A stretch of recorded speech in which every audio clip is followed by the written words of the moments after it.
গল্পকথার কাহিনীতে আপনাদের সকলকে জানাই আজকে আরও একবার ওয়েলকাম। আজকের কাহিনী আয়নায় ভূতের হাতছানি। আকাশ চৌধুরী কর্মসূত্রে সে একটা নতুন বাড়িতে ভাড়া গেছিল। সবে মাত্র দুদিন হয়েছিল। সেদিন ছিল বুধবার। সারা দিন অনেক খাটাখাটনি হয়েছে, অনেক ধকল গেছে। তাই বাড়ি ফিরে তাড়াতাড়ি খেয়ে দিয়ে শুয়ে পড়েছিল আকাশ।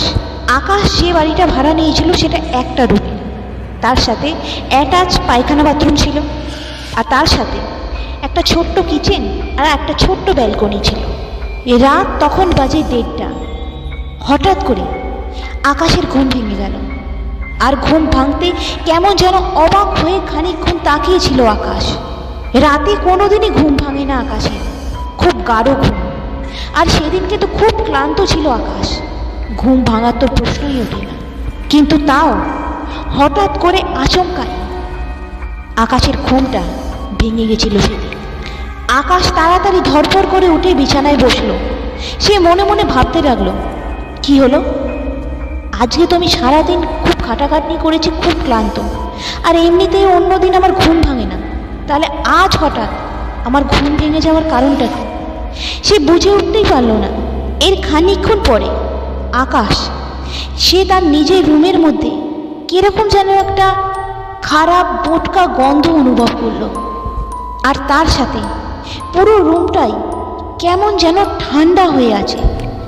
আকাশ মনে মনে ভাবল, এটা তো গরমকাল, কিন্তু এই গরমকালে পুরো রুমটা এত ঠান্ডা হওয়ার কারণ কি? কারণ রুমের ভেতর তো এসিও ছিল না। আকাশ তাড়াতাড়ি জানলাটা খুলে দেখলো, ভাবলো বাইরে বৃষ্টি হয়েছে নাকি। আর তাছাড়া বৃষ্টি হলেও তো ঘরের ভেতরে এতটা ঠান্ডা হওয়ার কথা না।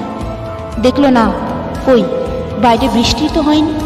বাইরে যদি একটুও বৃষ্টি হতো তাহলেও তো বুঝতে পারতাম। এর খানিকক্ষণ পরে আকাশ অনুভব করল সেই ঘরের ভেতর কেমন একটা বোটকা গন্ধ ছিল, সেটা ক্রমশ বেড়েছে। আর তার সাথে সাথে যে সেই ঘরটা ঠান্ডা ছিল সেটা আরও বেশি ঠান্ডা হয়ে গেছে। আকাশ কাঁপতে কাঁপতে বাথরুমে গেল চোখে মুখে জল দেওয়ার জন্য। চোখে মুখে জলও দিল। আর চোখে মুখে জল দেওয়ার পরে বেসিনের সামনে যে আয়না ছিল সেখানে তাকালো সে। কয়েক মুহূর্ত ধরে সেই আয়নার দিকে তাকিয়েই রইল সে। আয়নার দিকে খানিকক্ষণ এক দৃষ্টিতে তাকিয়ে থাকার পরে আকাশের মনে হলো এখানে কিছু একটা সমস্যা আছে, কিন্তু কি সমস্যা সেটা সে বুঝে উঠতে পারছে না। ওই আয়নার দিকে খানিকক্ষণ তাকিয়ে থাকার পরে হঠাৎ করে ভয় চমকে উঠেছিল আকাশ। কারণ সেই আয়নায় আকাশ দেখতে পেয়েছিল তার প্রতিবিম্ব হঠাৎ করে ডান দিকে আর বাঁ দিকে কিরকম যেন দুলছে। আকাশ তারপরে নিজের দিকে ভালো করে দেখলো, নিজের গায়ে মুখে হাত পা বুলিয়ে দেখলো না, সে তো এক জায়গায় স্থির হয়ে দাঁড়িয়ে আছে। তাহলে তার প্রতিবিম্ব ওই আয়নাটাই দুলছে কেন? আকাশ তখন ভাবল, তাহলে কি সে ঘুমের ঘরেই আছে, নাকি এত রাত্রে আচমকা তার ঘুম ভেঙে গেছে বলে এইরকম মনে হচ্ছে। এবারে আকাশ নিজেকে মনে মনে আরো অনেকটা বেশি শান্ত করলো। তারপরে আবার সে ভালো করে চোখে মুখে জল দিল, দিয়ে আবার সে সেই আয়নার দিকে তাকালো। তখনও দেখছে সে তার প্রতিবিম্ব আয়নায় তখনও দুলছে। এবারে আকাশ সে তার দুটো হাত ওপর দিকে তুলল। আকাশ দেখল কিন্তু তার আয়নার যে প্রতিবিম্বটা সেটার কিন্তু হাত উঠল না, বরং সেই প্রতিবিম্বটা তখনও সেখানে দুলছিল। আকাশ এইসব দেখে এতটাই ভয় পেয়ে গেছিল আর তার মনে এতটাই আতঙ্ক তৈরি হয়েছিল, সে চোখ দুটো বড় বড় করে সেই আয়নার দিকে তাকিয়েছিল। সে দেখলো খানিকক্ষণ পর আয়নায় তার প্রতিবিম্বটা যেটা দুলছিল সেটা আস্তে আস্তে থেমে গেল। আর তারপরে আকাশ দেখল সেই আয়নায় তার প্রতিবিম্বটি ধীরে ধীরে মুখটা হাঁ করে তার ভেতর থেকে একটা বিশাল কালো লম্বা জিভ বেরিয়ে আসছে। আর সেই জিভটা দেখতে দেখতে ক্রমশ লম্বা হয়ে আয়না থেকে বেরিয়ে আসছে।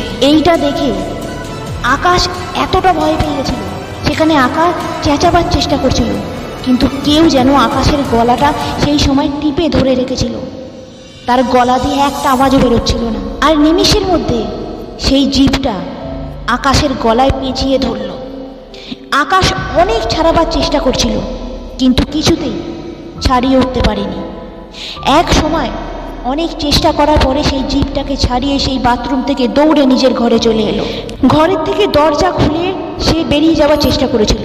যখন দরজা খুলতে গেল, আকাশ দেখলো দরজার সামনে বিশাল একটা আয়না, আর সেই আয়নার সামনেও আকাশেরই সেই রকম একটা প্রতিবিম্ব, আর সেইখান থেকেও একটা লম্বা জিভ বেরিয়ে আসছে আকাশকে ধরবে বলে। আকাশ সেখান থেকে বাঁচবে বলে দৌড়ে চলে গেছিল পাশের রান্নাঘরে, আর রান্নাঘরে যেতেই সে দেখলো সারা রান্নাঘর ভরা আয়নায় ভর্তি, আর সেই সব আয়নার মধ্যে সেই একই দৃশ্য, আকাশেরই সেরকম অদ্ভুত প্রতিবিম্ব, আর সেই সব আয়নাগুলো থেকে লম্বা জিভ বেরিয়ে আসছে আকাশকে ধরবে বলে। আকাশ তখন ভয় আতঙ্কে ওই রান্নাঘরে দাঁড়িয়ে থরথর করে কাঁপছিল। তার মুখ দিয়ে কোনো কথা বেরোচ্ছিল না। সে শুধু ভাবছিল যে কোনো মতে এই ঘর থেকে সে বেরিয়ে যেতে পারলেই বেঁচে যায়। সে তখন মনে মনে ভাবলো, তাহলে কি ব্যালকনি থেকে ঝাঁপ দেবো? যা হবার হবে। আকাশ তখন ওই রান্নাঘর থেকে দৌড়ে বেরিয়ে ব্যালকনির কাছে যেতে গেল, আর সঙ্গে সঙ্গে পেছন থেকে কেউ একজন জোরে ধাক্কা মেরে তাকে মাটিতে ফেলে দিল। এবারে আকাশ মাটিতে পড়ে যেতেই তার সারা হাত পা একদম ঠান্ডায় অবশ হয়ে গেল। সে আর কোনো মতে সেখান থেকে উঠতেই পারছে না।